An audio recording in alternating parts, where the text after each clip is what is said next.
గుమగుమల వంటలే వంటలే తెరకొట్టే కారం రంగు రుచి ఆచి కారం పొడి. కరూరులో టీవీకే అధినేత నటుడు విజయ్ చేపట్టిన ర్యాలీలో జరిగిన తొక్కిసలాటపై తమిళనాడు ప్రభుత్వం నియమించిన ఏకసభ్య కమిషన్ విచారణ చేపట్టింది. విజయ్ ఆలస్యంగా రావడం, అనుమతికి మించి జనాలు రావడం వల్లే తొక్కిసలాట జరిగిందని తమిళనాడు ఏడీజీపీ స్పష్టం చేశారు.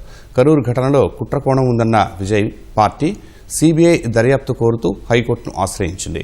తొక్కిసలాటలో 40 మంది ప్రాణాలు కోల్పోగా వారి కుటుంబ సభ్యుల వేదన హృదయాలను కదిలించింది. తమిళనాడులోని కరూర్లో టీవీకే అధినేత నటుడు విజయ్ ర్యాలీలో జరిగిన తొక్కిసలాట ఘటనలో చనిపోయిన వారి మృతదేహాలకు పోస్టుమార్టం చేయించిన పోలీసులు, అధికారులు ఆ తర్వాత కుటుంబ సభ్యులకు అప్పగించారు. మృతుల్లో 17 మంది మహిళలు, 14 మంది పురుషులు, 4 బాలురు, 5 బాలికలు ఉన్నట్లు తమిళనాడు ఆరోగ్య శాఖ కార్యదర్శి పి సెంథిల్ కుమార్ వెల్లడించారు. క్షతగాత్రుల్లో కొందరు ఇప్పటికే డిశ్చార్జ్ కాగా మరికొందరు ప్రభుత్వ, ప్రైవేట్ ఆసుపత్రుల్లో చికిత్స పొందుతున్నట్లు చెప్పారు. వారికి అత్యుత్తమ వైద్యం అందిస్తున్నట్లు తెలిపారు. ఈ ఘటనపై విచారం వ్యక్తం చేసిన ప్రధాని నరేంద్ర మోదీ ప్రధానమంత్రి జాతీయ విపత్తు నిధి నుంచి మృతుల కుటుంబాలకు 2 లక్షల రూపాయలు, క్షతగాత్రులకు 50,000 సాయం ప్రకటించారు.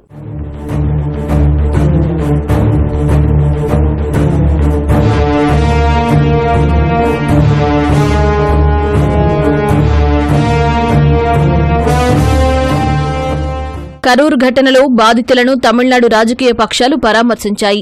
తమిళనాడు ఉప ముఖ్యమంత్రి ఉదయనిధి స్టాలిన్ కరూరు ప్రభుత్వ వైద్య కళాశాలలో మృతుల కుటుంబ సభ్యులను ఓదార్చారు.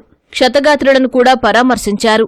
బాధితుల్లో ఎక్కువగా మహిళలు, పిల్లలే ఉన్నారని ఆవేదన వ్యక్తం చేశారు. ప్రాణాలు కోల్పోయిన ఘటనను ఏ విధంగానూ సమర్థించలేమన్నారు. అన్నాడీఎంకే ప్రధాన కార్యదర్శి ఎడప్పడి పళనిస్వామి కరూర్ ఆసుపత్రిలో బాధితులను పరామర్శించారు. విజయ్ సభకు పోలీసులు సరైన భద్రతా ఏర్పాట్లు చేయకపోవడం వల్లే తొక్కిసలాట జరిగిందని ఆరోపించారు. బీజేపీ తమిళనాడు అధ్యక్షుడు నైనర్ నాగేంద్రన్, మాజీ అధ్యక్షురాలు తమిళిసై సౌందరరాజన్, కాంగ్రెస్ ఇతర పార్టీల నేతలు కూడా కరూర్ ఆసుపత్రిలో బాధితులను పరామర్శించారు.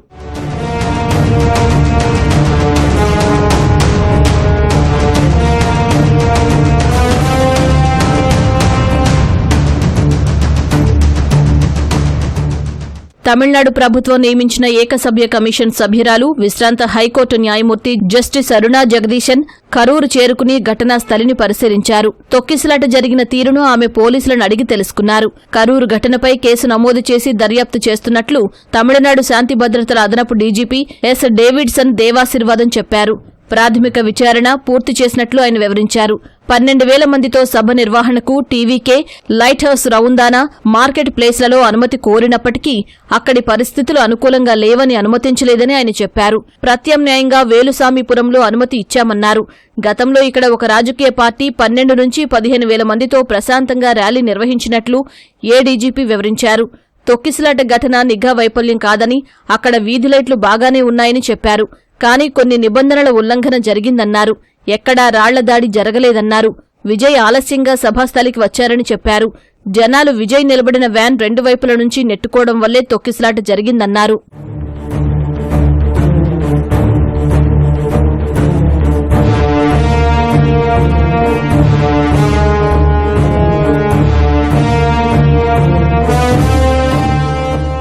కరూరు తొక్కిసలాట ఘటనపై విమర్శలు వ్యక్తమవుతున్న నేపథ్యంలో Vijay party TVK high court Madurai బెంచ్ను ఆశ్రయించింది. ఈ ఘటనపై సీబీఐ లేదా స్వతంత్ర దర్యాప్తునకు ఆదేశించాలని కోరింది. ఈ మేరకు టీవీకేకు చెందిన న్యాయవాదులు మద్రాస్ హైకోర్టు న్యాయమూర్తి జస్టిస్ ఎం దండపాణి ఇంటికి వెళ్లి తమ పిటిషన్ను ప్రస్తావించారు. తొక్కిసలాట ఘటనపై సుమోటో విచారణ చేపట్టాలని కోరారు. పిటిషన్ దాఖలు చేస్తే సోమవారం విచారణ చేపడతామని న్యాయమూర్తి చెప్పినట్లు టీవీకే న్యాయవాదులు వివరించారు.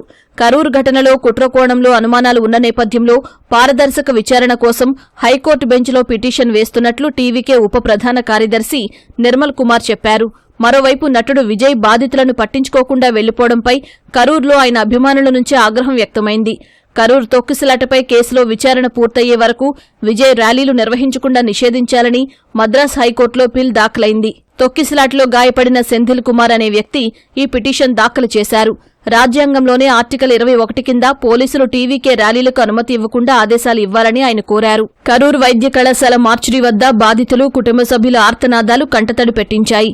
చిన్నారులు, మహిళలు అభిమాన నటుడిని చూసేందుకు వచ్చి ప్రాణాలు కోల్పోవడంతో వారి కుటుంబ సభ్యులు కన్నీరు మున్నీరుగా వెలిపించారు. అధికారులు అప్పగించిన మృతదేహాలను తీసుకుని స్వస్థలాలకు వెళ్లిపోయారు. మరికొందరు కరూరులోని పాలంపురం విద్యుత్ దహన వాటికలో అంత్యక్రియలు నిర్వహించారు.